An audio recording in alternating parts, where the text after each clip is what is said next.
Bonjour tout le monde, bienvenue dans cette nouvelle capsule vidéo. Alors le sujet de cette capsule, ça va être l'équilibre hydrique. En fait, vous allez voir, c'est pas très difficile, il y a des choses que vous savez déjà, c'est certain. On va regarder un peu les différents types de déshydratation ou de problématiques qu'on peut avoir lorsqu'on perd un volume accru de liquide au niveau corporel, particulièrement au niveau plasma sanguin ou encore du liquide interstitiel. En fait, vous allez devoir porter attention surtout sur les deux concepts vers la fin de la capsule qui va peut-être vous surprendre un petit peu ou qui va peut-être sembler contre-intuitif. Donc, je vais faire un lien, entre autres, avec les électrolytes. Au cours des différents débalancements hydriques, on peut avoir des débalancements d'électrolytes aussi, bien sûr, avec le sodium, le chlore, calcium, magnésium, peu importe. Tous ces électrolytes-là, qui sont donc en fait des ions qui sont solubilisés dans le liquide, dans l'eau. Évidemment, si vous perdez de l'eau, vous perdez des électrolytes. Et on va regarder un petit peu leur rôle et qu'est-ce que ça peut entraîner comme débalancement. Mais les deux concepts qui vont vous sembler peut-être un petit peu plus étranges et qui sont hyper importants, en fait, je vais vous parler de pompe aujourd'hui, de transporteur. Exemple, transporteur de glucose avec l'action de l'insuline qui pourrait provoquer aussi un débalancement par la même occasion du transport des ions potassium, les K+. Et on va regarder également que lorsque votre corps donc, tente de réguler le glucose, mais aussi parfois le pH sanguin, donc dans des situations d'acidose respiratoire ou métabolique ou encore des situations de débalancement plus associé aux alcaloses, par exemple, bien, dans tous les cas, vous allez voir qu'en voulant régler le problème de pH et en transportant les hydrogènes, on va affecter également à la hausse ou à la baisse le taux de potassium sanguin, donc le taux de kaliémie. Ça va être hyper important de comprendre ces concepts-là. Puis souvent, vous n'êtes pas à l'aise avec ça. Et pourtant, quand vous allez travailler dans le milieu médical, souvent, une situation d'acidose, d'alcalose, ou encore chez un diabétique non contrôlé qui s'injecte trop d'insuline, par exemple, on pourrait affecter justement les niveaux de potassium. C'est pas certain, mais il y a une chance. Et c'est pour ça qu'il faut surveiller dans ces situations-là particulières le niveau de potassium qui peut être crucial. Une petite variation et on peut entraîner déjà des problèmes cardiaques. Donc, dans ce cas-ci, je vais vous montrer pourquoi, au point de vue biologique, il y a un lien entre le transport de glucose ou le transport d'hydrogène et les ions potassium. Donc, ça va être plus vers la fin de la capsule. Peut-être la partie la plus importante de mon point de vue. Le reste est important, mais c'est souvent des choses que vous connaissez déjà. Donc, évidemment, ça ne devrait pas vous demander beaucoup d'études ici. Alors, exemple, ici, on commence vraiment avec la base, si vous voulez. Donc, j'ai déjà parlé en introduction un petit peu de l'équilibre hydrique. Évidemment, c'est le maintien des volumes d'eau dans les différents compartiments de votre corps, en fait. Et l'équilibre électrolytique, donc les ions, les électrolytes ou les ions en suspension, évidemment, il faut maintenir une concentration normale dans une fourchette qui est normale. Donc, c'est toujours le fameux concept d'homéostasie, d'équilibre. Et si vous en avez trop, ça peut entraîner des problèmes. Si vous n'avez pas assez, évidemment, ça va entraîner d'autres problèmes. Donc, c'est ce qu'on va étudier un petit peu aujourd'hui. Les cas classiques qui vont permettre un débalancement de ces concentrations d'électrolytes ou de volume d'eau, bien, vous les avez en bas ici. Encore là, je ne vous apprends pas grand-chose. On a des diarrhées, transpiration excessive, diarrhée, vomissement. Donc, on peut penser à exemple, une gastro-entérite. Le cas classique, la personne qui fait beaucoup de sport par une journée chaude d'été, mais qui ne boit pas suffisamment, ou qui boit beaucoup d'eau, mais sans électrolytes. Donc, c'est les situations classiques où vous allez avoir, dans certains cas, des gens qui vont être hospitalisés justement pour des déséquilibres comme ça, hydriques ou électrolytiques. Il y a aussi certaines maladies qui peuvent provoquer des déséquilibres hydriques et électrolytiques qu'on mentionnera rapidement là, dans la capsule aujourd'hui. Première des choses, commençons par la base. Donc, les chiffres ne sont pas à retenir pour l'examen statistique indicatif, pour vous donner une idée générale de la situation. Souvent, vous allez entendre des gens dire que l'être humain est composé d'environ 70% de liquide, d'eau. C'est vrai, je dis souvent qu'on est des êtres d'eau. Exemple, une personne qui pèse 100 livres, on peut imaginer qu'elle a autour de 60 à 70 livres d'eau. Okay? Donc, quand je vous dis qu'on est des êtres liquides, c'est un peu à la blague, mais c'est pas faux. Et souvent, j'entends aussi, les gens, il y a un rapport, le rapport d'eau est différent entre la femme et l'homme, donc selon le sexe, l'âge, la condition physique. Et souvent, les gens pensent que c'est une légende urbaine, mais en fait, c'est vrai, et ça s'explique par le deuxième point ici. C'est pas en fait que vous soyez une femme ou un homme en soi qui fait qu'on a plus ou moins d'eau, c'est en fait le type de tissu, le rapport du tissu que vous avez en prédominance dans votre corps. Exemple, tissu adipeux, donc les réserves de graisse, de triglycérides, versus le tissu musculaire squelettique qui contient beaucoup plus d'eau. Donc, si je donne l'exemple de l'âge, bien, effectivement, malheureusement, il y a un phénomène qui existe, que vous connaissez probablement. En prenant de l'âge, le tissu musculaire, au niveau squelettique, va se transformer de plus en plus vers le tissu adipeux. Bon, c'est dû au vieillissement, le métabolisme change à ce niveau-là, ce qui explique qu'on perd de la masse musculaire, qu'on perd de la force aussi. Une personne âgée de 85 ans n'a pas la même force qu'à 20, évidemment. Et c'est aussi une situation qui fait qu'on va changer le rapport d'eau selon l'âge. Okay? Donc, évidemment, si vous avez plus de tissu adipeux, vous avez moins d'eau que le tissu musculaire. Ça explique également la différence entre le sexe ou l'âge, comme je viens de le dire, ou la condition physique. Plus que vous êtes musclé, au point de vue squelettique, les muscles squelettiques, je rappelle que c'est les muscles au niveau des membres, des bras, des jambes, etc. Donc, vous avez plus d'eau. Et généralement, pas toujours, mais c'est possible qu'une femme soit de moins grande taille, qu'elle ait une moins grande masse musculaire. Donc, dans ce cas-ci, ça explique la différence en pourcentage d'eau. Puis, on va être peut-être plus près de 60% que de 70%. Mais encore là, il faut faire attention. Une femme athlétique, 6 pieds 3, qui est très musclée par rapport à un homme de 5 pieds 1 qui a plus de tissu adipeux que musculaire, bien, ça va complètement changer. Donc, il faut faire attention. Ce n'est pas tant l'âge, le sexe qui va modifier le rapport d'eau, plutôt le type de tissu. On peut aller jusqu'à 45% d'ailleurs. 60%, c'est souvent une moyenne, 60-65%. La question, c'est de savoir, bien, cette eau-là, elle est située où dans votre corps? Donc, comme vous vous doutez bien, bien, on la retrouve en 3 endroits essentiellement. Et en fait, je dirais même 2 endroits de façon générale. Le liquide et l'eau, donc, est à l'intérieur de la cellule, intracellulaire, ou à l'extérieur de la cellule.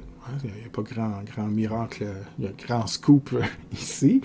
Par contre, le chiffre va vous surprendre. Encore une fois, les chiffres, je ne veux pas que vous l'étudiez pour l'examen, mais en gros, souvent, vous pensez qu'il y a plus d'eau à l'extérieur de la cellule qu'à l'intérieur. Et en fait, la plus grande part de l'eau disponible dans votre corps se retrouve à l'intérieur des cellules. Donc, des centaines de milliards de cellules qui constituent votre organisme.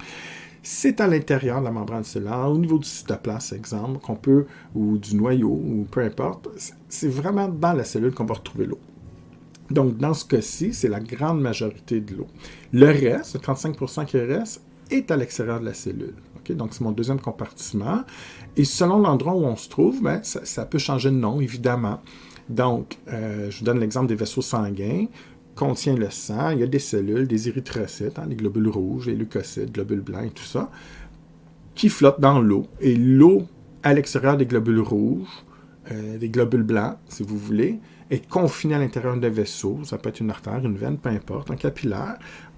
On lui donne le nom de plasma, plasma sanguin. Donc, ça confère dans votre tête que c'est de l'eau à l'extérieur des cellules, confinée à l'intérieur du vaisseau sanguin. Okay? Donc, du 35%, ici, on a à peu près un 20% du 35% là, qui constitue le plasma sanguin.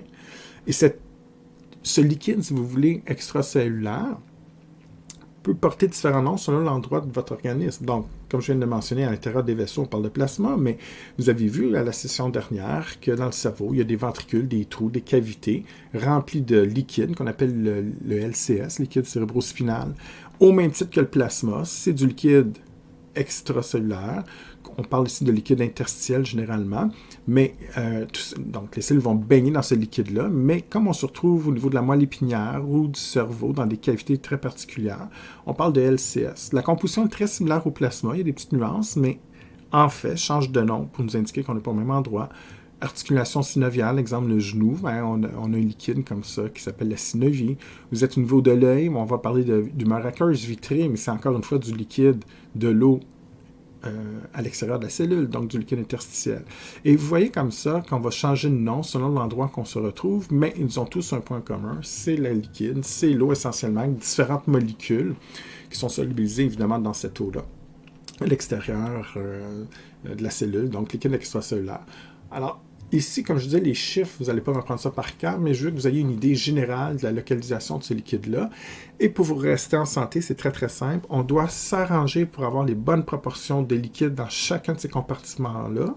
Donc, il y a une notion de quantité, mais il y a aussi une notion de déplacement. On veut éviter le déplacement d'eau entre ces compartiments-là. Et en fait, si ça se fait, il faut maintenir l'équilibre.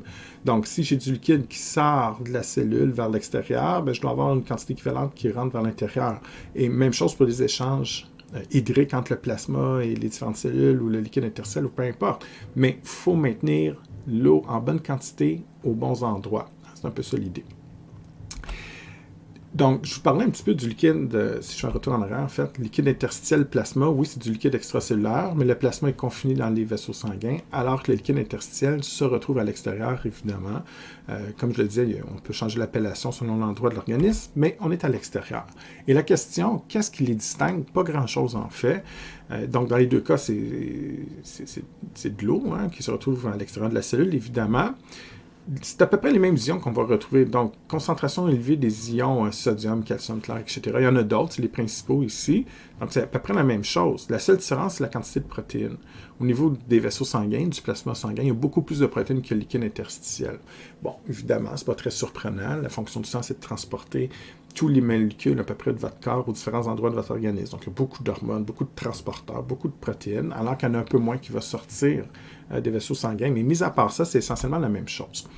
Et quand vous regardez le schéma ici dans votre livre, ça semble toujours extrêmement complexe, mais c'est pour définir un élément très simple. C'est pour vous montrer un petit peu les échanges de liquide et d'ions, d'électrolytes entre les vaisseaux sanguins et les cellules qui sont à l'extérieur des vaisseaux sanguins. Donc, c'est le schéma classique. Si je dessine les cellules, un tissu, donc ça, c'est des cellules, évidemment, qui font partie d'un organe quelconque, ça pourrait être le foie, le cerveau, peu importe, alimenté par des capillaires, tout simplement. Donc, le dessin ici, en fait, que je pointe présentement à l'écran, qui vient de votre livre, à gauche ou à droite, je dessine la même chose. C'est juste une version simplifiée pour vous aider. Donc, vaisseau sanguin ici. Et à l'intérieur, j'ai évidemment des érythrocytes, des cellules, donc éléments figurés du sang, érythrocytes, leucocytes et tout ça, mais j'ai aussi du liquide, du plasma, avec des électrolytes. Et pour exemple, faire passer du glucose, du sodium vers les cellules ici, bien, évidemment, le liquide, l'eau, le plasma devra quitter avec les électrolytes ou autres molécules qui sont solubilisées et passer à travers la paroi du vaisseau sanguin, c'est ce qu'on veut faire réaliser. Donc, les cellules endothéliales avec la membrane basale qui forment, c'est ma ligne en fait ici, qui forme la paroi du vaisseau, bien évidemment, on doit passer à travers ça et là, on se ramasse dans le liquide interstitiel, le lien. Okay? Et ce liquide interstitiel est tout simplement le liquide. Je disais tantôt que la composition est très similaire au plasma, mais l'endroit est différent. On est à l'extérieur des vaisseaux sanguins. Et ça vous mélange quelquefois, pas tout le monde, mais quelques étudiants. Le liquide interstitiel et le plasma est à l'extérieur des cellules, bien évidemment, mais le plasma est confiné à l'intérieur des vaisseaux sanguins, alors que le liquide interstitiel est à l'extérieur, oui, des cellules comme le plasma, mais également à l'extérieur des vaisseaux sanguins. Et les éléments comme ça, les molécules pourront passer à travers la membrane cellulaire éventuellement pour entrer dans la cellule, que ce soit des molécules d'eau ou autres. Là, on a des transports membranaires que vous avez vus à la dernière session pour permettre le passage de différentes molécules, mais ça, c'est une autre histoire. Maintenant, on peut aller en sens inverse, évidemment, pour faire des échanges vers le plasma. Aujourd'hui, je ne reviens pas sur tous les échanges possibles du corps que vous avez vus dans les autres sessions. Ce qui m'intéresse surtout, c'est de comprendre justement le déplacement de liquide comme ça entre les différents compartiments et les problèmes que ça pourrait entraîner et quelles conditions vont nous amener à ces 10 problèmes. Okay? Donc, c'est plus ça le sujet. Et ici, sur la diapo, justement, qui nous permet d'expliquer ces différents déplacements, il y a 2 facteurs. Et il y en a juste un qui est présenté, mais il y en a un deuxième que vous avez étudié beaucoup avec moi cette session-ci, avec le cardiovasculaire, le système urinaire et tout ça, et qu'on n'a pas marqué ici, que je vais vous rappeler en fait. Donc pour moi, il y a 2 facteurs qui permettent le déplacement de liquide. Tu as le facteur osmose, et en fait, l'eau va se déplacer vers l'endroit où c'est le plus concentré, donc où la pression osmotique est le plus élevée. Et si les pressions osmotiques, les concentrations, si vous préférez, sont équivalentes entre les différents compartiments, il n'y a pas de déplacement d'eau, évidemment. Donc, vaisseau sanguin, capillaire. Mettons, je vais écrire ça, mais c'est un capillaire. J'ai le liquide interstitiel avec les différentes cellules qui permettent des échanges. Si, je vous donne un exemple, je donne des chiffres au hasard, mais si j'ai 0,9% de concentration aussi, et 0,9% à l'intérieur des vaisseaux sanguins, donc la pression osmotique est équivalente. Si vous préférez, la concentration est égale dans les deux cas, il n'y a pas de déplacement d'eau. Et si, en fait, techniquement parlant, il pourrait y avoir des molécules d'eau qui se déplacent d'un côté, mais aussitôt, l'eau revient de l'autre côté. Donc, on est en équilibre. Et évidemment, si, pour X raison, le vaisseau sanguin, je ne sais pas, vous êtes en hypernatrémie, en hyperglycémie, donc le sang est plus concentré en une molécule donnée, mais si le sang devient plus concentré, au lieu d'être à 0,9, je pourrais être à 1 ou 2%, mais l'eau se déplace vers le plus concentré, donc évidemment, le liquide se déplace du milieu interstitiel vers le vaisseau sanguin. L'inverse pourrait être aussi vrai. Si ça devient moins concentré au niveau sanguin, donc, exemple, ça fait 3 jours que vous ne mangez pas, vous êtes en hypoglycémie, en hyponatrémie, peu importe, le sang est moins concentré. Donc, mettons que je suis à 0,6%, 0,6 est plus petit que 0,9, donc évidemment, on va aller en sens inverse, et le liquide va avoir le plasma sanguin, donc va avoir tendance à s'infiltrer dans les tissus, c'est en fait un cas d'œdème. Donc ça va. Chose qu'on a vu beaucoup dans la session, donc je passe plus rapidement évidemment, mais il y a un autre facteur qu'on ne vous parle pas ici, qui est très important et qui peut aussi favoriser l'expulsion d'eau. Donc si vous avez bien suivi les capsules de la session, et je vous pose la question suivante, si j'ai 0,9% à l'extérieur et 0,9% à l'intérieur, donc, mes concentrations sont belles. C'est possible quand même de faire sortir le liquide vers le liquide interstitiel. Donc, quand je parle de liquide, j'aurais dû dire plasma. Donc, c'est possible qu'une partie du plasma sanguin fuit vers le liquide interstitiel. Et pourtant, ce n'est pas de l'osmose. Il y a un deuxième facteur ici qu'on aurait dû indiquer sur la diapositive.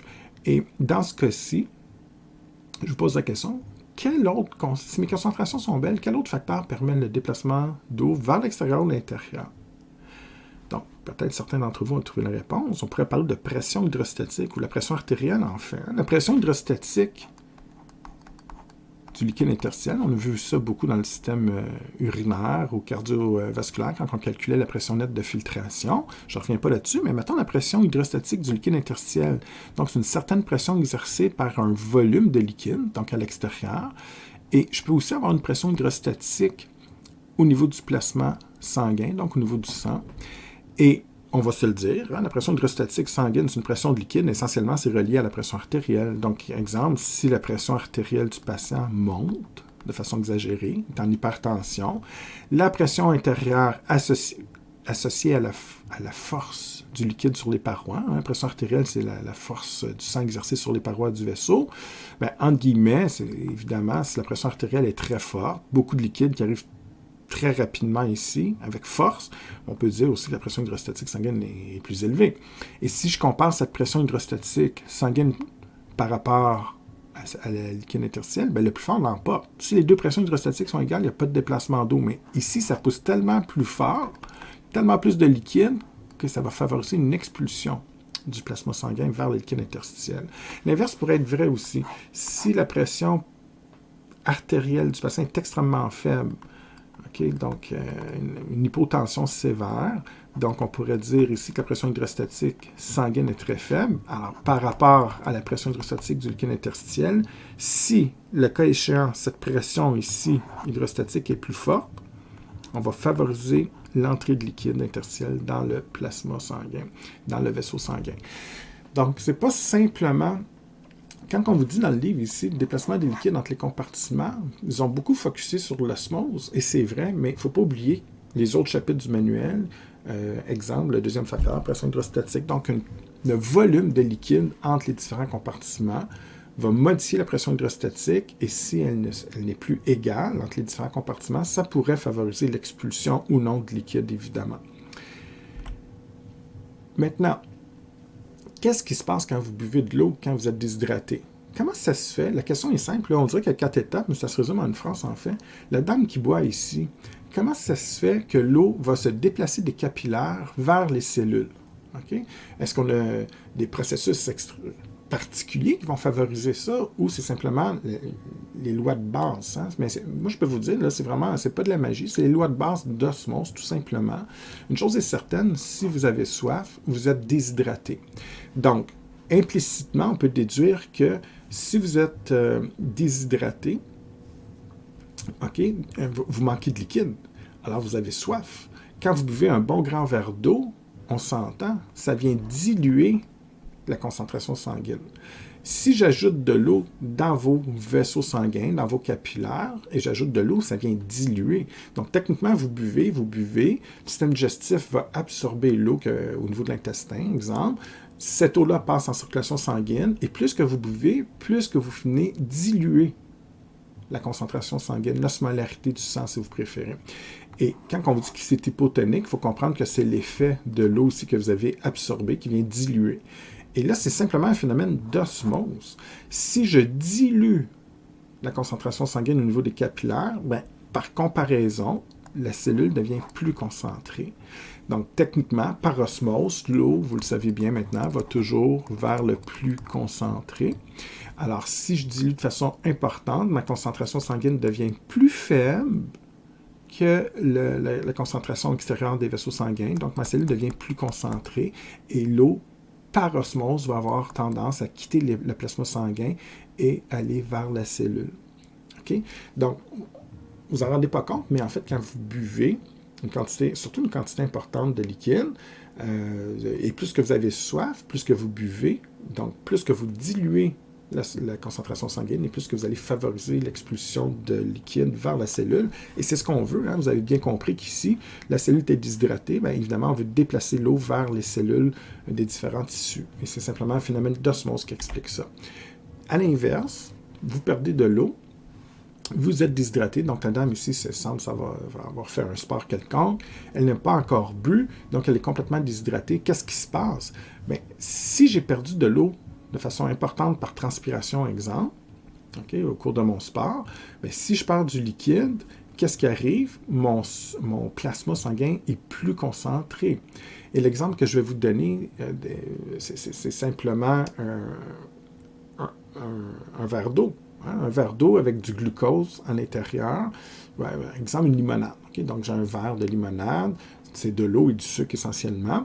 Je ne sais pas, j'ai 25 grammes de glucose par litre. C'est ma concentration. Puis j'ai 1 litre, un gros pot de jus. Puis j'ai 1 litre. OK, parfait. Si je laisse évaporer, et l'eau s'évapore, et l'eau s'évapore, et l'eau s'évapore, à un moment donné, il va me rester juste un fond de sucre dans le fond. Hein? Donc, on s'entend, ça concentre. Si j'ai perdu 500 millilitres, puis il m'en reste juste 500, bien 10 grammes, ou je me souviens plus du chiffre que j'ai dit, mais mettons 25 grammes de glucose dans 1000 millilitres, c'est une certaine concentration, mais ce même 25 grammes de glucose dans 200 millilitres, c'est plus le même rapport, donc là, c'est beaucoup plus concentré.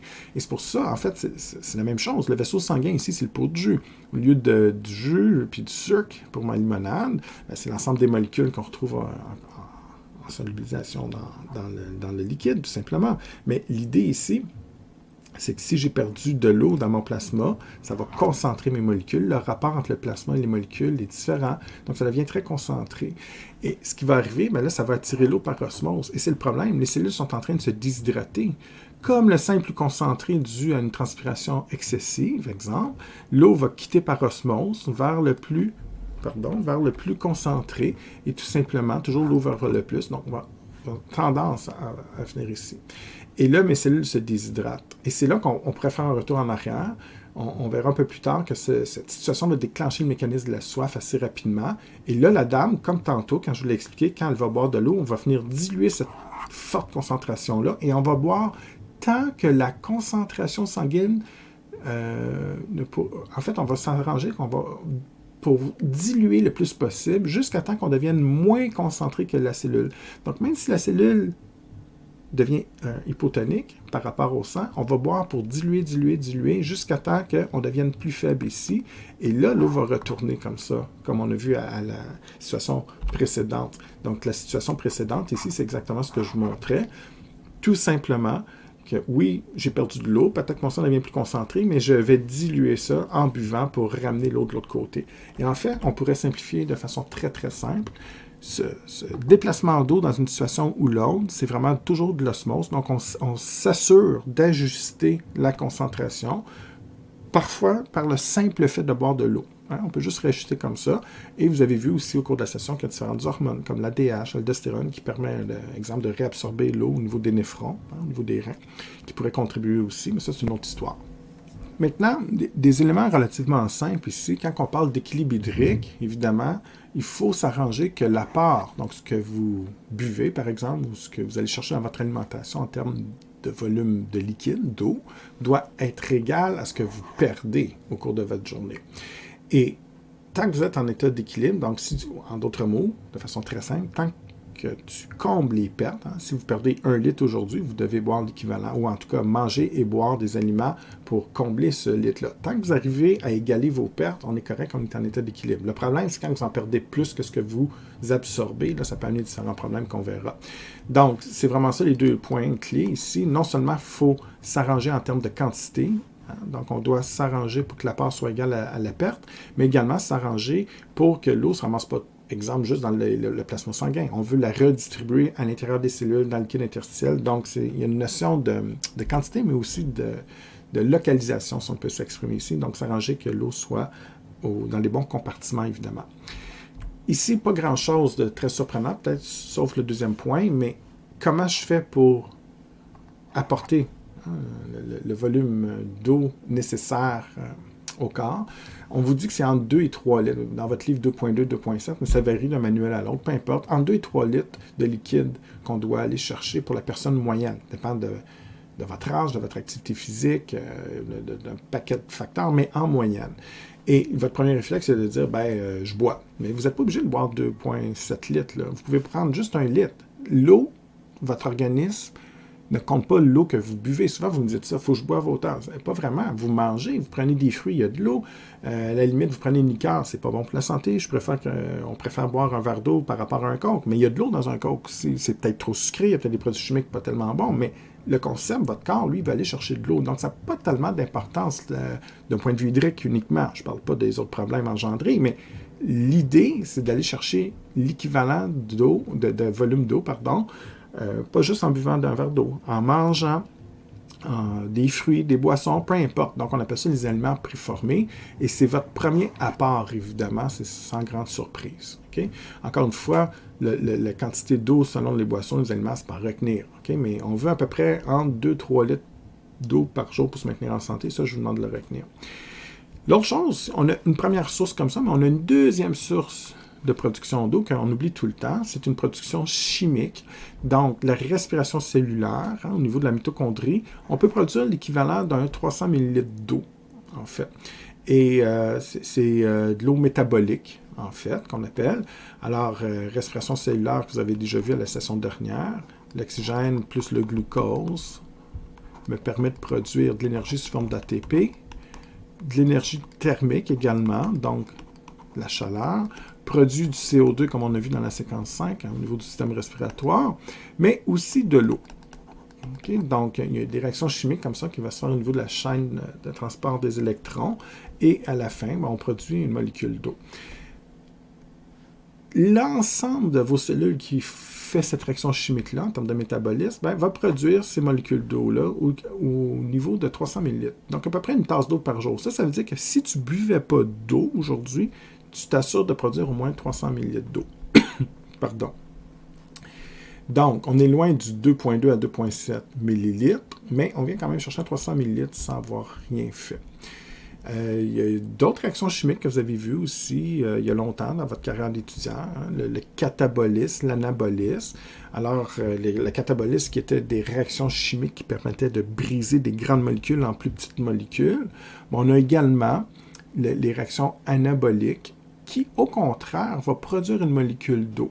Et en produisant cette molécule d'eau, en fait, ça fait partie de l'eau métabolique. Hein? C'est des réactions chimiques. Donc, c'est pas juste la respiration cellulaire. Il y a certaines réactions dans votre corps aussi qui, la production d'eau est un peu comme un effet secondaire. C'est un second produit. C'est pas l'objectif, mais c'est faisable aussi. Donc, juste de comprendre qu'il y a certaines réactions chimiques qui permettent ça.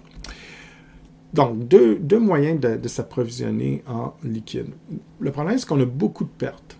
Okay? Et il y a 4 termes ici que je vais vous expliquer, qu'il faut savoir, mais ce n'est pas très, très compliqué. Avant toute chose, c'est quoi nos principales pertes? Très simple. À chaque fois que vous expirez de l'air, il y a environ un 400 ml qui va partir. Donc, l'eau se forme gazeuse dans les vapeurs d'eau. Donc, à chaque fois que vous expirez, il y a des traces d'eau comme ça. Et au bout d'une journée, vous avez perdu à peu près 400 ml d'eau simplement en expirant, sans vous en rendre compte, peu importe ce que vous faites. Simplement le fait de respirer. Donc, on voit que déjà, on perd juste en respirant, on perd plus que ce qu'on a produit chimiquement. Donc, c'est pour ça que c'est hyper important chez l'être humain de boire tous les jours. Transpiration, c'est vraiment une moyenne, dépend de ce que tu fais. Donc, il y a des gens qui ont plus de glandes sudoripores que d'autres, donc ils vont transpirer plus. Il y a des gens qui sont plus actifs, plus stressés, peu importe. Mais une chose est sûre, la quantité de transpiration de sueur, que vous allez produire associée à votre transpiration, bien évidemment, c'est des pertes également. L'évaporation cutanée, ou à la surface de la peau, qui est un moyen de thermoréguler, va compter aussi et pas mal quand même, 400 à 500 ml de pertes. Encore une fois, les chiffres, c'est à titre indicatif. Les selles, l'urine, donc production de déchets, et c'est pas mal vos pertes d'eau. Et l'image qui me vient souvent en tête, c'est un peu ridicule, mais c'est vraiment l'image que moi j'aimerais que tu gardes. Le corps humain, pour moi, c'est comme une grosse chaudière, un gros seau percé, troué, et on passe constamment à perdre l'eau par ces ouvertures-là, et nous, on boit. Puis on boit, mais on perd au continu. Hein? Donc, tu remplis ta chaudière, l'eau quitte par les trous. C'est un travail continu de remplir la chaudière, mais on est incapable de conserver le liquide. Donc, c'est pour ça que c'est hyper important d'aller chercher notre liquide à chaque jour, selon ce qu'on fait. Puis, il y a d'autres organismes dans la nature qui vivent dans le désert, des choses comme ça, qui sont beaucoup mieux adaptés, limitent leurs pertes, produisent plus au niveau de la mitochondrie, tout ça. Donc, ça, c'est autre chose. Mais en termes d'être humain, on est moins bien adapté pour conserver notre liquide, évidemment. Alors, la question, justement, c'est d'un peu de caractériser ces pertes-là avec les 4 termes de couleur à ma droite. Très simple. On peut dire qu'il y a des pertes d'eau sensibles ou insensibles. Tout simplement, c'est le fait d'être capable de la mesurer scientifiquement.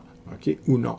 Donc, les pertes d'eau insensibles, tu ne peux pas mesurer ça. Tu ne peux pas savoir exactement la personne, ton patient, exemple, combien de sueur, combien de quantité d'eau qu'il a perdu en expirant, sa fréquence respiratoire plus vite, plus lente, c'est sûr que ça va affecter, mais tu ne peux pas l'estimer. OK, ni l'évaporation cutanée.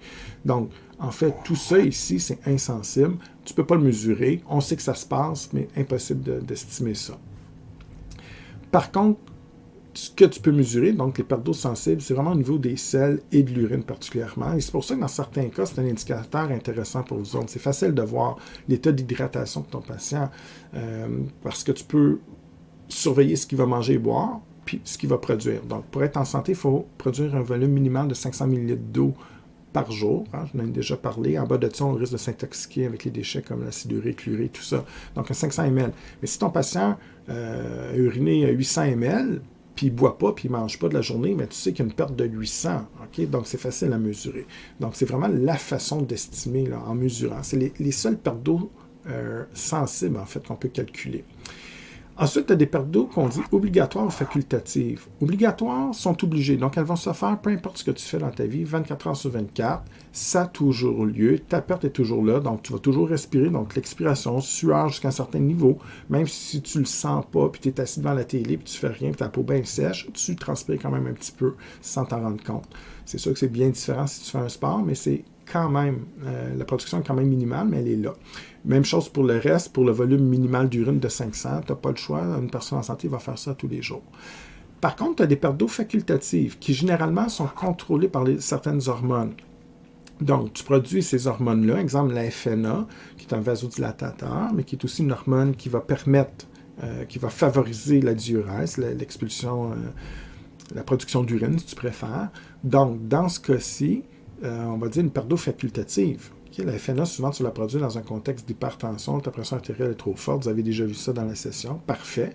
Mais si ta pression est belle, normalement, tu ne fais pas de FNA, donc dans ce cas-ci, c'est une situation parmi tant d'autres, il y en a d'autres qui peuvent déclencher la production de FNA, mais reste que si tu n'en fais pas de cette hormone-là, ben, ta perte d'eau est différente que si tu la fais. Donc, c'est facultatif. Ça dépend si tu fais l'hormone ou pas. Tu as des hormones qui vont réabsorber l'eau, comme l'aldostérone ou l'ADH que vous avez bien étudié aussi. Donc, on diminue la production d'urine, donc les pertes d'eau, tu conserves plus de liquide. Donc, ces 3 hormones-là, entre autres exemples, vont permettre d'affecter la perte d'eau. Et ça, c'est facultatif selon leur présence ou non, okay? Contrairement à la présence d'eau obligatoire. Donc, c'est la grande distinction entre ces 4 termes-là. Maintenant, quand tu perds trop de liquide, généralement, ça amène deux types de problèmes. Des fois, on a le problème inverse, on a trop de liquide au niveau des vaisseaux sanguins.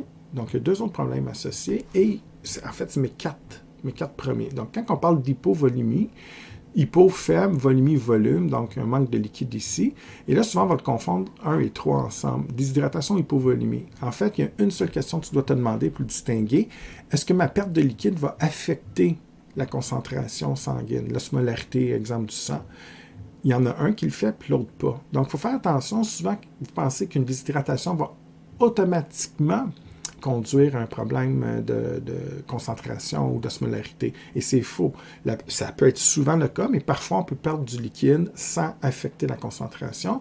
Et donc, c'est une grosse différence importante parce que biologiquement parlant, si je n'affecte pas la concentration, ta perte de liquide, on va dire qu'elle est isotonique, on verra ça à la prochaine diapo, bien, il n'y aura pas d'osmose. Par contre, si ma perte de liquide affecte la concentration sanguine, là, on pourrait en plus ajouter un problème, un débalancement osmotique, donc on va favoriser le déplacement d'eau par osmose. Même chose pour l'hypervolémie et l'hydratation hypotonique. Ici, on a un problème de survolume, trop de liquide, mais il y en a un qui va affecter la concentration, alors que l'autre, non. Et encore une fois, on peut avoir de l'osmose ou non, dépendamment du type de problème. Donc ça va être important de voir les nuances que je vais vous expliquer ici entre les quatre problèmes. Lui, complètement différent, séquestration liquidienne, ce n'est pas nécessairement un problème de quantité, c'est surtout un problème que l'eau ne se retrouve pas au bon endroit. Donc on change de compartiment. L'œdème, c'est l'exemple classique de ça. OK, donc, premièrement, ici, ce qui est vraiment important quand vous voyez le terme hypo ou hypervolémie à l'examen, ce qu'on garde en tête, c'est une perte ou un gain de liquide. Donc hypo, je perds du liquide, hyper, t'en as trop. Parfait, mais le mot-clé, c'est isotonique. Donc, les concentrations restent normales, autour de 0,9 %. Et donc, ça peut être considéré, dans le cas de l'hypovolémie, comme une forme de déshydratation, mais pas sévère en ce sens où la perte d'eau n'est pas suffisamment importante pour entraîner un déséquilibre osmotique. Donc, ici, ce qu'il faut comprendre, il n'y en a pas d'osmose. Tu as perdu du liquide, mais l'osmose ne se fait pas parce que les concentrations sont restées normales. Et si je prends le cas de l'hypovolémie, peut-être que c'est moi l'exemple que je préfère donner, c'est l'hémorragie. Parce que on voit très bien une perte sanguine, tu perds du liquide, il faut remplacer. Donc, dans ce cas-ci, tu vas très certainement donner une IV, hein, une solution intraveineuse à ton patient. Mais chimiquement parlant, la concentration est partout pareil, même si tu manques de liquide. Je reviens à mon histoire de pot de jus. Tu as une limonade, un pot d'1 litre, sucré à 25 grammes par litre. Parfait. Si tu prends, puis si c'est bien homogène, comme l'équivalent de ton plasma sanguin, bien, verse la moitié de ton pot dans le lavabo, dans l'évier, il te reste juste la moitié de ton pot, la concentration est pareille, parce que c'est homogène. Le fait de perdre du liquide, dans ce cas-ci, sous forme d'hémorragie, par exemple, n'affectera pas la concentration. Donc ça, c'est une hypovolémie, manque de volume, parfait, manque de liquide dans le réseau, mais la concentration reste belle. Ici, je fais attention, il présente comme ça dans votre manuel, mais moi, ça me rend un peu, ça m'achale, hein, on va se le dire, parce que quand vous allez sur le plancher, vous allez travailler, vomissement, diarrhée, ça dépend. Si vous prenez un petit poupon de 6 mois qui a une diarrhée, c'est pas très long qu'il va se déshydrater rapidement. Et là, une déshydratation sévère va entraîner une augmentation de la concentration sanguine. Même chose pour les vomissements chroniques, ça peut arriver, là. Donc, il faut faire attention ici. C'est pas parce qu'il y a un vomissement puis de la diarrhée qu'on entraîne nécessairement un problème au niveau de la concentration de l'osmolarité. C'est possible de perdre de l'eau dans les selles, dans la diarrhée, sans trop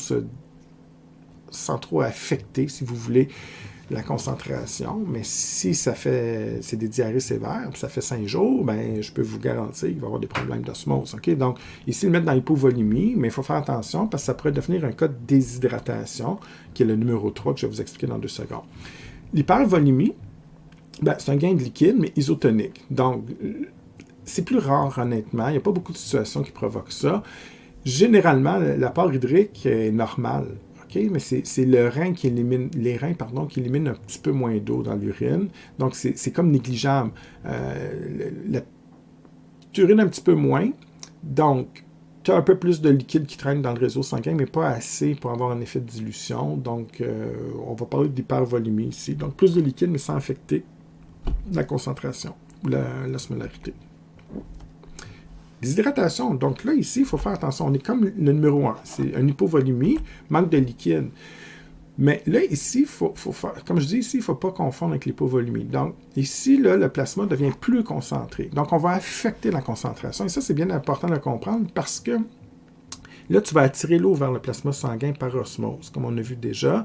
Alors, là, ce qui va arriver, c'est le liquide, comme mettons ici, c'est toujours mon capillaire. J'ai le liquide interstitiel à l'extérieur avec les différentes cellules du tissu. Donc, si je suis fortement déshydraté et que le plasma sanguin devient plus concentré que le liquide interstitiel, par osmose, l'eau va se déplacer vers les vaisseaux sanguins. Et là, le problème ici, c'est que non seulement un problème de volume qui est trop faible ici, mais en plus, on va concentrer. Okay? Et là, ça va débalancer ton liquide au niveau interstitiel et même à l'intérieur des cellules qui vont se déshydrater tranquillement, pas vite, puisque le liquide comme ça va sortir des cellules vers le plasma sanguin. Plusieurs situations. Tu peux avoir des troubles endocriniens avec l'hypophyse qui sécrète très peu d'ADH. C'est plus rare, ça peut arriver. Il y a certains cas de diabète, mais les cas fréquents, c'est les deux ici que vous allez voir. Le diabète, c'est quand même une maladie fréquente, donc vous allez en voir, mais souvent, transpiration abondante et apport d'eau insuffisant, puis c'est souvent une combinaison des deux. À chaque année, l'été, vous allez avoir des gens qui sont hospitalisés pour une déshydratation parce qu'ils ont fait un sport intense à 40 degrés Celsius en buvant, mais peut-être pas suffisamment, trop transpiré, trop de perte de liquide pour l'apport d'eau. Donc, c'est des cas comme classiques. Puis évidemment, vous autres, là, je sors un petit peu de mon cours, c'est plus mes collègues de soins qui vont vous expliquer ça, mais en fait, une hypovolémie et une déshydratation, c'est important pour vous autres, parce que si la concentration est touchée ou non, c'est pas le même type de soluté. Si vous avez perdu du liquide de façon isotonique, probablement vous allez donner un soluté, une solution intraveineuse, donc isotonique. Mais dans ce cas-ci, là, ça va dépendre de la situation. Peut-être que vous allez aller avec un soluté hypotonique, ou en tout cas, vous verrez les différentes situations, parce que justement, il y a un débalancement ici, c'est trop concentré. Donc, ce sera du cas par cas. En soins, ils vont vous expliquer ça, mais c'est pour ça que c'est bien important de comprendre qu'on n'a pas la même situation ici. Et vous avez aussi la situation d'hyperhydratation qu'on appelle aussi dans votre manuel l'hydratation hypotonique. Donc, c'est encore une augmentation de volume, mais de façon extrêmement importante. Dans ce cas-ci, l'augmentation de volume est tellement importante, donc c'est pas comme l'hypervolémie de tantôt, tellement importante qu'on vient diluer la concentration sanguine, donc l'osmolarité du sang, du plasma diminue. Donc la situation est très simple, tellement de gain de liquide ici que le sang devient moins concentré, il est dilué, et par le fait même, ça devient plus concentré à l'extérieur, et donc ça favorise cette situation-là, l'expulsion de liquide à l'extérieur des vaisseaux sanguins. Donc c'est vraiment une infiltration du plasma vers les tissus, vers le liquide interstitiel, c'est carrément une cause d'œdème, tout simplement. Et il y a plusieurs situations qui peuvent conduire à ça. Un trouble endocrinien assez rare aussi, mais ça peut arriver. Donc, une super production d'ADH, une hypersécrétion d'ADH. Donc, ça peut provoquer. Tu réabsorbes tellement l'eau que tu urines moins et en plus, on vient diluer le plasma. Mais les cas plus fréquents, je vous dirais, c'est le sportif clé, là. Donc, lui, le sportif qui s'entraîne beaucoup l'été et tout ça, il dit là, moi, j'ai fait de la bio, je ne me ferai pas avoir, je vais boire. OK? Donc, il fait 40 degrés Celsius, tu joues une game de tennis, parfait, tu t'amuses. Là, tu dis non, moi, je l'ai écouté, mon cours de bio, là, hein, je vais boire des litres et des litres et des litres. Mais le problème, c'est que c'est souvent de l'eau avec peu ou sans électrolytes. OK? Et donc, là, c'est de l'eau, mais avec pas concentré, si tu veux. Alors là, plus que tu bois, oui, tu ne seras pas déshydraté, mais tu ne remplaces pas tes électrolytes perdus. Donc, quand tu transpires, tu perds de l'eau, mais tu vas perdre du sodium, du chlore, du potassium, etc. Alors, dans ce cas-ci, ce qui va se passer, très simple, si tu ne remplaces pas tes éléments solides, tes ions, ben, ton sang est moins concentré. S'il est moins concentré, bien évidemment, en plus, tu viens boire, tu dilues ça. Donc, l'effet ici est encore plus important. Et en bout de ligne, ben, c'est exactement la situation comme ça. Alors, je dis tout le temps, c'est bien de boire puis se réhydrater, mais il faut aussi remplacer nos électrolytes. On peut se faire des recettes maison, il y a des boissons commerciales, mais une chose est sûre, c'est important de remplacer notre niveau de, pas juste l'eau, mais notre niveau de potassium, sodium,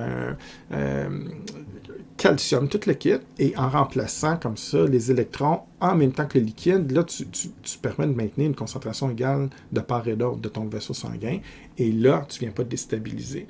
Donc, ici, c'est pas quelqu'un qui oublie de boire, c'est souvent qui boit trop d'eau sans remplacer ses électrolytes, et comme je disais, comment ça, l'édème cérébral, c'est exactement ça, mais imagine-toi que tu es au niveau du cerveau, l'eau d'un capillaire au niveau cérébral sort comme ça vers les neurones, et ça gonfle, et ça vient comprimer les neurones, ça pourrait entraîner des convulsions, confusion, et dans les pires cas, même une mort. Okay? Pourtant, à chaque année, il va y en avoir. Puis, ça ne veut pas dire que ça t'arrive, tu vas mourir, mais c'est clair qu'il va y avoir un inconfort assez vite parce que justement, tu bois, mais tu n'arrives pas à remplacer tes électrolytes pour régler la concentration. Donc, une autre façon de dire, c'est quand tu es moins concentré ici, quand même bien que je bois des litres et des litres, jamais je règle mon problème. C'est pour ça que je vous disais tantôt, ajustez vos électrolytes pour que ça devienne égal à l'autre côté. Et là, si vous avez 0,9 à chaque part, 0,9% ici, 0,9% ici, on est correct. Okay? Donc, c'est un peu ça le concept. Dernier problème, séquestration liquidienne, le liquide n'est pas dans le bon compartiment. Donc, on a parlé pas mal d'œdème. J'en ai parlé tantôt, j'y reviens pas, mais j'ai parlé de pression hydrostatique sanguine, exemple trop élevé. Ton osmolarité ou la concentration sanguine aussi, si elle est plus faible, ça va favoriser l'expulsion de liquide vers le liquide interstitiel. La cause ici que je n'ai pas parlé, c'est les vaisseaux lymphatiques. Okay? Donc, ça aussi, il faut se souvenir un petit peu. Ça fait longtemps. Si j'ai un capillaire sanguin, liquide interstitiel, parfait. Mais il ne faut pas oublier que dans les tissus, au niveau du liquide interstitiel, j'ai des vaisseaux comme ça, encore plus petits que les capillaires, donc des vaisseaux microscopiques, qui viennent drainer le surplus de liquide interstitiel. Il peut arriver des situations où ces vaisseaux-là peuvent être obstrués. Dans le cas de certaines leucémies, exemple. Certaines infections particulières où il y a un surplus de leucocytes qui se ramassent dans ces petits vaisseaux lymphatiques et qui les obstruent. Des fois, c'est une tumeur cancéreuse qui peut partir, mettons une leucémie qui part de certains globules blancs, leucocytes, donc à l'intérieur, mais des fois, c'est une tumeur, mettons c'est un poumon aussi, une tumeur pulmonaire qui vient comprimer tout simplement les vaisseaux lymphatiques, mais peu importe, il y a obstruction ou compression de ces vaisseaux-là et donc le liquide ne circule pas.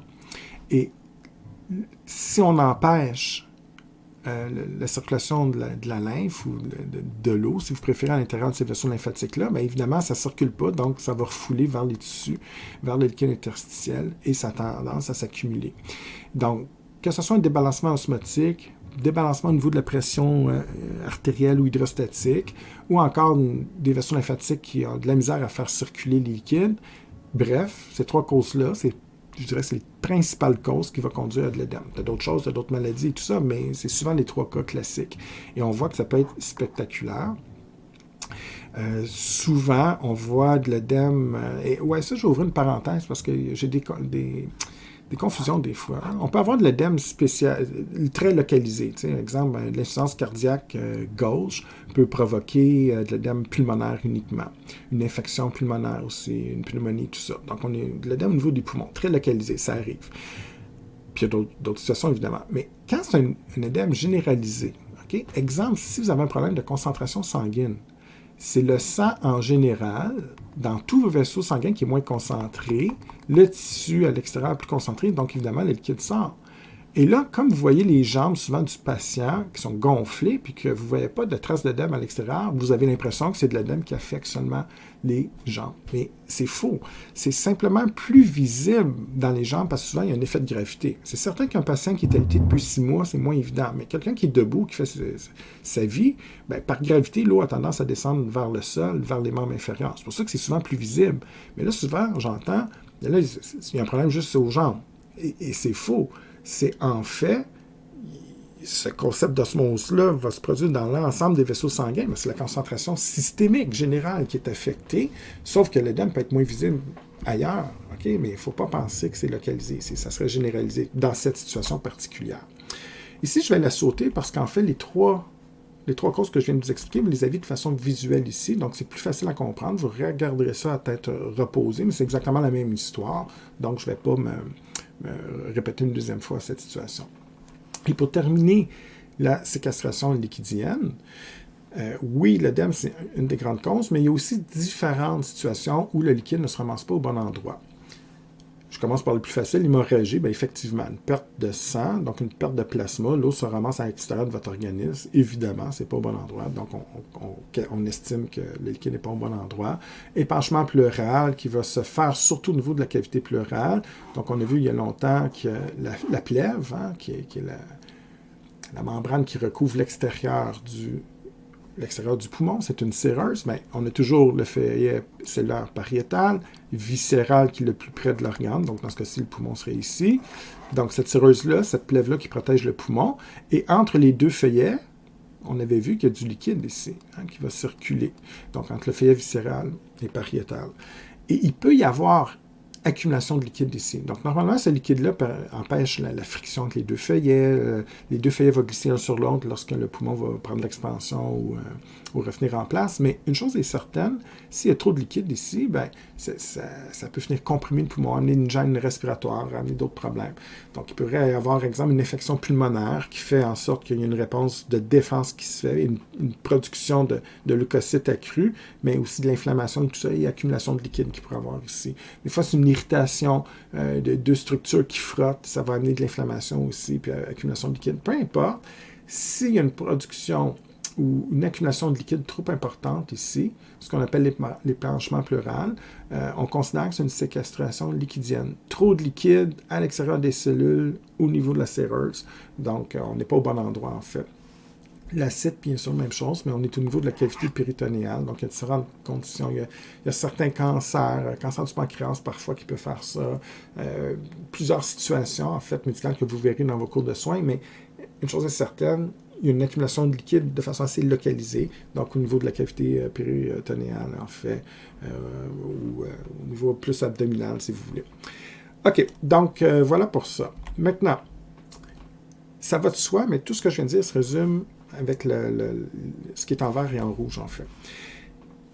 Peu importe, l'idée, quand vous êtes en apport hydrique, il y a 3 effets. Vous perdez trop de liquide, il y a 3 effets. Donc, évidemment, et puis là, ça réfère un peu à ce qu'on a déjà vu dans la session, mais si je fais un apport hydrique, j'augmente le volume de plasma. Donc, vous buvez, vous absorbez ce liquide-là. Et si ça augmente le volume, nécessairement, ça contribue à augmenter la pression artérielle. Il y a un effet direct, parce que plus que j'ai de liquide, plus que ça va pousser fort sur les parois, donc augmente la pression artérielle. Et en même temps, si l'apport hydrique est important, on diminue la concentration sanguine. Donc, on a vu plusieurs termes, hein? Pression osmotique, concentration sanguine, osmolarité. Il y a des nuances scientifiques, mais pour aujourd'hui, je ne reviens pas dans ces nuances-là, mais on peut dire que le fait de boire, ça va diminuer l'osmolarité sanguine, ça diminue la pression osmotique. En d'autres mots, ton sang est moins concentré, c'est ce qu'on veut retenir. Et donc, diminue la concentration, évidemment. Si tu perds trop de liquide, donc concentration ici. Si tu perds trop de liquide, évidemment, tu as l'effet inverse. Ton volume sanguin diminue, ta pression, ça pousse moins fort, hein? Il y a moins de volume, il y a moins de liquide, donc ça pousse moins fort sur les parois, ce qui diminue la PA, ta pression artérielle. Et généralement, si la perte de liquide est importante, ça peut même concentrer ton sang, l'osmolarité, ou si tu préfères la pression osmotique, va être plus élevée. Pour régler ce problème, qu'est-ce qu'on fait? Bien, on l'a vu tantôt, tu n'as pas 10 millions de choix. Hein? Tu as le métabolisme, certaines réactions chimiques qui produisent un petit peu d'eau, mais généralement, il faut que tu boives. Et là, c'est là qu'on a un système extrêmement important qui va te donner la sensation de soif et parfois une sensation de soif intense. Okay? On verra le mécanisme tantôt, mais le centre de la soif, c'est l'hypothalamus. Et en fait, il fait beaucoup de choses, l'hypothalamus. Hein? Vous avez vu ça au cours de votre carrière d'étudiant. Mais pour aujourd'hui, je vais beaucoup vous parler de son rôle dans le centre de la soif, en fait. Et c'est lui s'il fait le travail correctement, qui va te donner une sensation de soif et tu vas avoir le goût de boire, et en buvant, ben, tu vas régler la situation comme on a vu au début de la capsule. L'autre façon de régler le problème, ça on en a parlé beaucoup dans la session, fait que je passe plus vite parce qu'on a étudié ça déjà, mais puis si vous en souvenez pas, vous irez revoir les capsules sur le système urinaire. En gros, on peut contrôler les reins avec des hormones. On vous disait que c'était des processus extrinsèques dans le manuel, donc c'est pas compliqué. J'ai des hormones qui vont diminuer la diurèse, donc l'ADH et l'aldostérone par des mécanismes différents que vous avez vus. En ADH, on joue vraiment au niveau des aquaporines. L'aldostérone favorise le transport de sodium et l'eau par osmose va suivre, mais peu importe, on favorise ici la réabsorption de l'eau du néphron vers les capillaires péritubulaires. Donc, tout simplement, on récupère le liquide, on récupère l'eau au niveau des reins, si vous préférez, et cette eau-là qui normalement devrait se ramasser dans l'urine, ben, revient en circulation sanguine. C'est clair que tu diminues la production d'urine. C'est pour ça qu'on dit que c'est souvent des antidiurétiques, on bloque la production d'urine, mais en même temps, tu récupères l'eau, donc si tu es déshydraté ou si ta pression artérielle est faible, on récupère ce liquide-là. L'angiotensine 2, généralement, c'est une hormone qui, oui, peut stimuler au niveau des surrénales la production de l'aldostérone, comme vous savez. Et si tu te souviens, on a dit aussi que c'était un puissant vasoconstricteur. Donc, le même concept, sauf que des fois, vous oubliez le lien entre la vasoconstriction et la diminution de la diurèse. Bien, c'est vrai que l'angiotensine 2 fait une vasoconstriction généralisée de tous les artérioles de votre corps, ce qui augmente la pression artérielle. Mais n'oubliez pas ce petit schéma de néphron. Et encore une fois, si ce que je vous dis est du chinois, vous allez revoir les capsules sur le système urinaire. Mais ce fameux dessin de néphron que j'ai fait beaucoup au cours de la session, bien, j'ai l'artériole afférente ici, qui amène le sang à se faire filtrer. On filtre au niveau du globule à l'intérieur et éventuellement, on quitte pour aller dans le collecteur et en fait, c'est la future urine, hein, et on va expulser l'urine. Si je fais une vasoconstriction, bien, tous les artérioles de votre corps, oui, vont se fermer, incluant l'artériole afférente, donc celle-ci ferme. Si elle se constricte, il y a moins de liquide qui va être filtré. Moins de liquide qui filtre, moins d'urine de produit. Donc, évidemment, vous conservez plus de liquide. En fait, par des mécanismes complètement différents, ces trois hormones contribuent à conserver les liquides, donc diminuer la production d'urine. La seule hormone que vous avez vue cette session-ci qui fait l'inverse, qui augmente la diurèse, c'est la FNA. Donc, c'est possible. Je vous disais que la FNA, en fait, entre autres mécanismes, fait beaucoup de choses, mais c'est un puissant vasodilatateur. Donc, l'ensemble de vos artérioles vont ouvrir et ça va contribuer à diminuer la pression, évidemment. Mais encore une fois, même logique, l'artériole afférente, c'est une artère. Donc, même si la FNA dit à tous vos artères artérielles, en fait, pour être plus précis, de se dilater, ben, l'artériole afférente, ici, au niveau du néphron, au niveau des reins, va faire la même chose. Et si elle grandit, elle se dilate, il y a plus de liquide de filtré, plus d'urine, vous perdez plus d'eau. Et donc, dépendamment si vous avez trop d'eau, vous allez favoriser la perte par FNA, mais si vous en manquez, vous êtes déshydraté, on va favoriser plutôt ces trois hormones-là. Et il n'y en a pas de magie, c'est juste ça. Soit que tu bois, puis si tu t'empêches de boire, ben là, c'est là qu'il y a un problème. Donc, soit tu bois quand tu as soif, et soit que tu produis ces hormones-là selon la situation. Et il n'y a pas d'autre façon de contrôler votre équilibre hydrique. Contrairement, des fois, il y a des étudiants qui disent, mais il y a sûrement plein d'autres mécanismes. Et ici, c'est justement pour vous parler un petit peu du mécanisme de la soif. Comment ça se fait que vous avez soif ou pas soif? Okay? Vous avez un sentiment, exemple, de satiété et que vous dites « Ah non, moi, j'ai pas soif, là, je me sens bien ». Là, ça va être très compliqué, ce mécanisme de la soif et ce schéma-là avec plein de flèches, mais en fait, c'est relativement simple. Pour le comprendre, il faut partir du centre ici. Du centre de la soif, l'hypothalamus. Et c'est très simple. Il peut faire deux choses. Si je le stimule, il me donne la sensation de soif, tu vas boire pour régler ton problème. Si je le bloque, tu n'auras pas soif puis tu ne bois pas. OK? En gros, qu'est-ce qui va créer le sentiment de soif? Je reviendrai au centre tantôt, mais à la gauche, augmentation de l'osmolarité, donc le sang est trop concentré. Exemple, tu es déshydraté, tu as fait un sport à 40 degrés Celsius, tu as perdu beaucoup d'eau, ton sang est plus concentré. C'est une voie directe qui stimule le centre de la soif. Tu as des osmorécepteurs qui vont détecter cette augmentation de concentration, cette augmentation de l'osmolarité. Et l'hypothalamus interprète ça tout simplement, OK, donc on donne ta sensation de soif. Là, tu vas ressentir ça et là, tu vas vouloir boire et ingérer de l'eau. Ce qui va régler ton problème parce qu'en fait, vous allez finir diluer. Hein? Là, OK, c'est absorbé par le tube digestif, ça augmente le volume sanguin, ta pression artérielle et tout ça, mais en gros, tu vas rediluer ta concentration trop élevée. Donc, si je fais le lien entre mon problème de départ trop concentré, je bois, je viens diluer, je rediminue ma concentration au niveau normal. OK, tout simplement. Il y a des gens qui le verraient sous une forme de problème de pression, qui se souviennent du cardiovasculaire. J'ai perdu beaucoup de liquide, effectivement.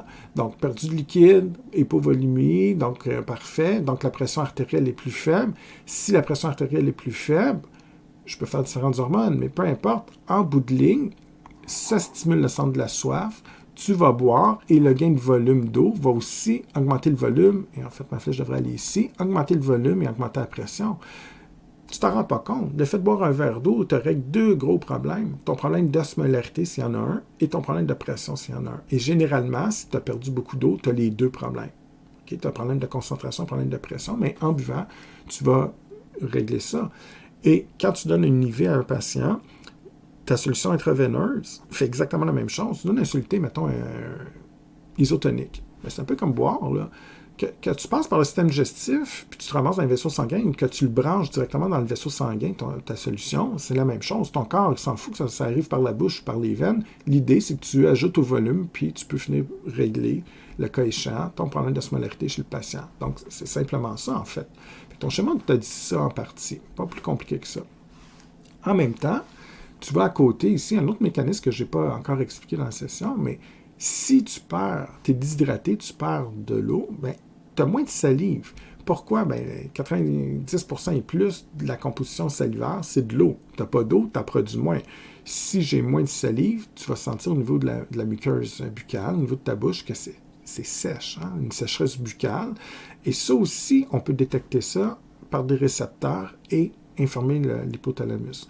Donc, problème de concentration, problème de pression et problème de sécheresse, c'est des déclencheurs qui stimulent l'hypothalamus à te donner le sentiment de soif. Tu bois, tu viens régler ton problème de volume, de pression, de concentration, et aussi, tu viens humidifier ta muqueuse. C'est peut-être pas de la salive, mais le contact de l'eau vient humidifier, et ça va permettre à ton hypothalamus d'interpréter que tout est beau, que tu es bien hydraté. Je reviens à mon problème de pression. Les trois cases en bleu vous mélangent, mais moi, c'est une parenthèse pour moi. OK? On pourrait faire un lien direct comme ça. Ma flèche directe, perte de volume, pression artérielle faible, stimule l'hypothalamus, donne la soif. Tu as vu dans le cardiovasculaire, et encore une fois, c'est loin, puis tu t'en souviens pas, tu peux aller revoir les capsules de la session sur le système cardio, mais en gros, si tu te souviens, quand ta pression artérielle est faible, tu peux faire de l'angiotensine 2 pour régler ton problème de pression. Tu peux faire de l'ADH qui stimule les reins à réabsorber l'eau pour régler aussi le problème de pression. Et oui, la rénine, bon, parfois il y avait une grande boucle de régulation mais peu importe, rénine, angiotensinogène, angiotensine 1, tout ça, vous avez vu ça, mais donc on échappe les détails ici, pardon. Mais en gros, tu fais de l'angiotensine 2 qui remonte ta pression.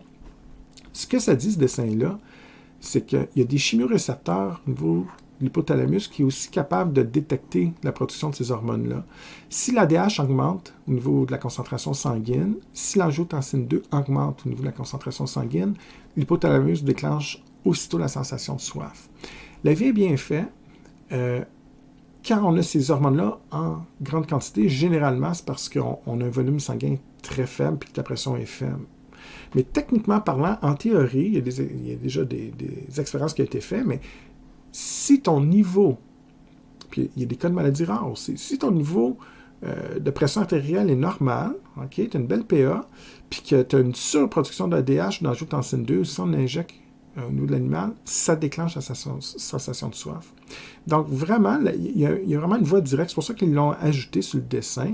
L'ADH angiotensine 2, si elle est là en forte concentration, ça déclenche la soif. Peu importe si tu as des troubles de pression ou pas. Donc, si c'était anormal d'avoir ces hormones-là, ça va déclencher aussi la soif. Et pourquoi? Ben, c'est qu'en fait, j'exagère un petit peu, mais si on fait parler l'hypothalamus, c'est un peu comme si lui interprète barorécepteur dit que la pression artérielle est faible, déclenche la soif. Mais si je vois ces hormones-là en grande quantité, lui, il va déduire que tu avais aussi un problème de pression artérielle.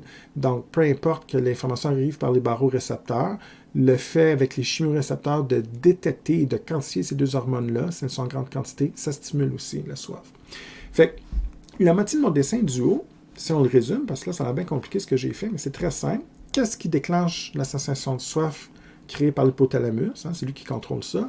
Bien, concentration élevée, la bouche sèche parce que tu n'as plus de salive, ou pression artérielle faible. Oui, par l'intermédiaire de ces hormones-là qui vient renforcer, mais en gros, c'est les trois cases jaunes. Trois conditions qui stimulent.